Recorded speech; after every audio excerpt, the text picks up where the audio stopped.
If you love flapjacks as much as I do, you'll be happy to know that they're really easy to make with just 4 ingredients. You'll need 250 grams of butter, 4 to 6 tablespoons of golden syrup, 200 grams of brown sugar, and 450 grams of porridge oats. Start by melting the butter in a saucepan, then add the sugar, stirring it all in until the butter's completely melted. Then add in the golden syrup. You can measure the golden syrup out if you want to, but I just tend to just estimate it. Then give everything a really good stir to make sure the butter's completely melted. Switch the heat off and add the porridge oats.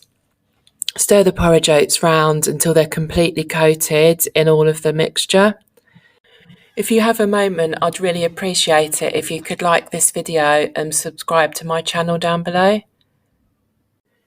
Next, we're going to transfer the flapjack mixture to a 20 by 20 centimetre baking tray that has been lined with baking paper. Once all the mixture's in, if you use the back of a spoon or a spatula to press the mixture down, you can compress it and make sure that it gets up to all the edges and into all the corners. Then transfer the baking tray to a preheated oven. I cooked mine in a fan oven at a temperature of 160 degrees Celsius for 20 minutes. At the end of the cooking time, the flapjack mixture will be starting to harden very slightly at the edges, but still be slightly soft and springy.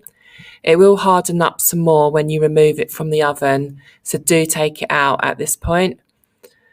While the flapjacks are still warm, cut them up into the portion sizes that you want and then leave them to cool some more. If you try and take them out too soon, they might crumble. They just need this time to harden up a little bit. These flapjacks are perfect for a snack, especially when out and about or in a packed lunch. I hope you've enjoyed this recipe. Please do let me know in the comments what you think, and please do send in any requests for any more recipes. Thanks for watching, and I'll see you next time.